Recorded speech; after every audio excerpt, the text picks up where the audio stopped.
د افغانستان د ناپېیلي بهرني سیاست د ګټو په اړه یو علمي او څېړنیز سیمینار جوړ شو.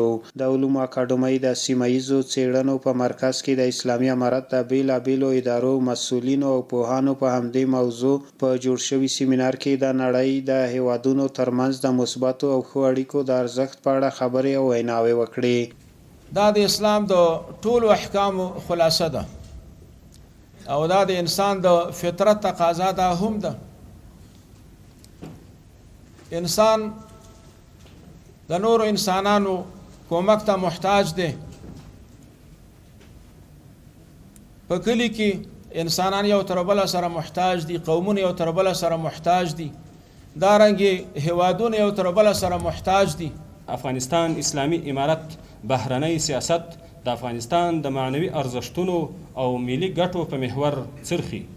موږ د خپل اصولو له مخې د افغانستان له خاورې د بل هیڅ هیواد امنیت او ځمکنۍ بشپړتیا ته د تهدید اجازه نه ورکوو، خو په ورته وخت کې هیڅ هیواد ته اجازه نه ورکوو چې د افغانستان ملي حاکمیت او ځمکنۍ بشپړتیا نقض کړي. مولوي عبدالسلام حنفي د ریاست الوزرا اداري مرستیال په خپلو خبرو کې وویل چې د هیوادونو ترمنځ د ښو اړیکو د ټینګښت لپاره دا ډول سیمینارونه ځانګړی ارزښت لري او باید د بهرنیو هیوادونو پوهان هم دا ډول سیمینارونو ته دعوت شي.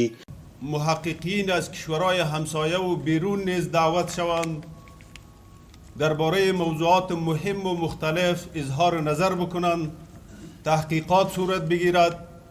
در نتیجه تحقیقات ما راه‌های مثمر و مفید را پیشرو بگیریم. ښاغلي حنفي زیاته کړه افغانستان د نړۍ له ټولو هیوادونو سره ښې او حسنه اړیکې جوړول غواړي او د کوم هیواد په داخلي چارو کې لاسوهنه نه کوي. نوموړي زیاته کړه چې موږ هم د ګاونډیو هیوادونو آبادي غواړو، له هغوی هم همدا ډول هیله لرو.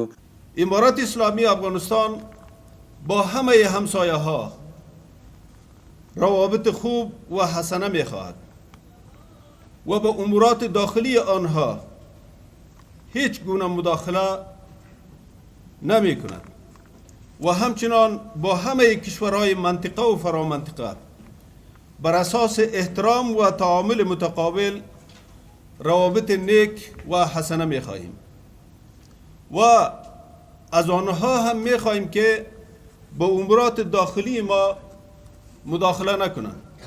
ما هیچگاه آبادی خود را در تخریب همسایه ها نمی خواهیم. ما می خواهیم که ما هم آباد باشیم، آنها هم آباد باشند. په دغه څېړنیز سیمینار کې ټینګار وشو چې د نړۍ له بېلابېلو هیوادونو سره د ښو اړیکو د ټینګښت لارې چارې دې پیاوړې شي او له نړۍ سره دې مثبتې او ګټورې سیاسي اړیکې وپالل شي.